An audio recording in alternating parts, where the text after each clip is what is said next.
Bipolar affective disorders basically stand for the mood disorders in which we see the two extremities to the personality of a person. On one hand, he's having the manic episode, and it can also be a state of hypomania, depending upon the sign and symptoms and the clinical presentations. We are going to diagnose whether it is a case of mania or whether it is a case of hypomania.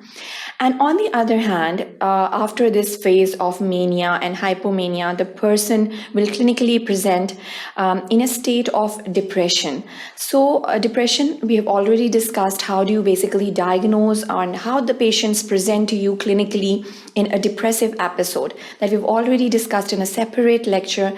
And so we will not be focusing over here on those signs and symptoms and what is the ICD classification for that.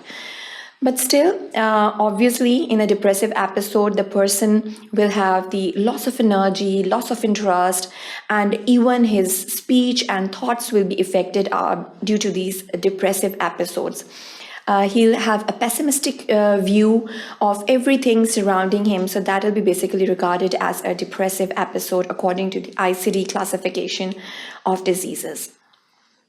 Moreover, when we talk about the elevated mood, a state of hypermania, a state of mania, that is basically an elevated mood, an elevated speech, there will be a flight of thoughts, and that will basically be diagnosed as a manic phase in such an individual with bipolar affective disorders. So in this section, we are particularly focusing on these disorders, these mood disorders. How are they associated with the different environmental factors surrounding that particular person? And moreover, the risk factors that can make the person more prone to this bipolar affective disorder or this bipolar mood disorder. In this section, primarily, we'll be discussing the history and prevalence of this bipolar affective disorder. How do you basically define this condition? What are the clinical symptoms that is going to make the diagnosis easier for you as a clinician or as a psychiatrist? So that is again very important over here. The history is very important, and you'll take a parallel history from the friends and family as well. So the prevalence, how does it prevail in the society? That will be discussed over here as well. Moving on, we'll be discussing the risk factors for such a condition. Basically, the risk factors are lying even inside the person himself. He himself basically can present as a risk factor, and the surroundings, the socioeconomic status as well, can present as a risk factor for such a person suffering from the bipolar affective disorders. So when we define this condition, it is characterized by the separate episodes of mood disturbances at the two poles of depression and mania. This is how we describe it. Now, when we look at this definition carefully, it's basically the two words depression and mania. That is the crux of this definition. You should have a depressive episode and a manic episode to diagnose that the person is suffering from a condition of a mood disorder, which basically shows the bipolarity to his personality. This is how you basically diagnose this condition. Now, when we talk about the episodes of depression, it's basically the loss of interest, the loss of energy, and even he doesn't find happiness in the pleasurable activities that were basically the hobbies of that particular person. He'll have the pessimistic thoughts about his future. So these anhedonia and anergia, this state is basically defined as a state of depression. So maybe 2 or 3 of these symptoms or signs you can see in a patient who is having a depressive episode. Then the episodes of mania, they're also very important, or it can be of the lesser severity, and then we term it as the phase of hypomania. Obviously, these are quite arbitrary terms, and it's basically depending upon the subjective evaluation of a psychiatrist and clinician. The features will basically comprise of the elevated mood of that person, then he'll have an increased energy, and then there is the pressure of speech. So it's very important over here to focus on the fact that due to all of these things, the increased hyperactivity, the flight of speech or the flight of thought will be demonstrated in his speech. He will have a flight of thoughts, and his speech won't be coherent even sometimes if he is in a state of mania. So it's sometimes quite difficult to take history in such individuals who are suffering from a state of mania. And as a clinician, as a psychiatrist, you should be in a mode to get the knowledge and to basically manage the patient in a particular way, to get the history, and even to make him realize that he's in a state of mania. It's again very important because the patients won't realize that they have a problem.